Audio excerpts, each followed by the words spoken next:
My fellow citizens, events in Iraq have now reached the final days of decision. For more than a decade, the United States and other nations have pursued patient and honorable efforts to disarm the Iraqi regime without war.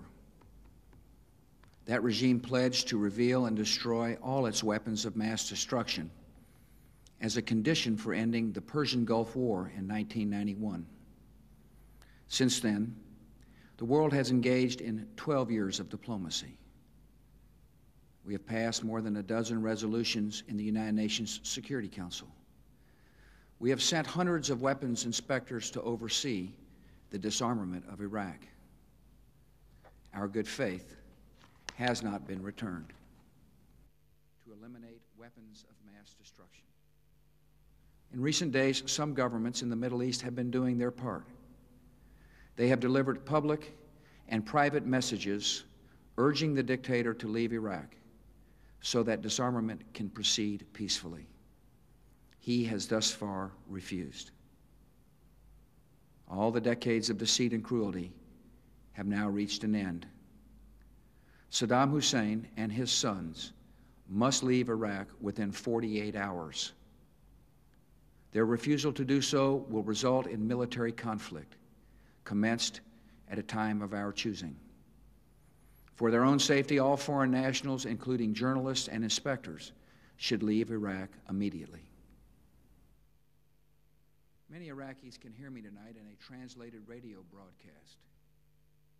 If we must begin a military campaign, it will be directed against the lawless men who rule your country and not against you.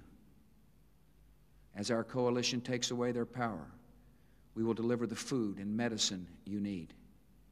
We will tear down the apparatus of terror, and we will help you to build a new Iraq that is prosperous and free. In a free Iraq, there will be no more wars of aggression against your neighbors, no more poison factories, no more executions of dissidents, no more torture chambers and rape rooms. The tyrant will soon be gone. The day of your liberation is near. To eliminate weapons of mass destruction. Our government is on heightened watch against these dangers. Just as we are preparing to ensure victory in Iraq, we are taking further actions to protect our homeland. In recent days, American authorities have expelled from the country certain individuals with ties to Iraqi intelligence services. Among other measures, I have directed additional security at our airports and increased Coast Guard patrols of major seaports. The Department of Homeland Security is working closely with the nation's governors to increase armed security at critical facilities across America.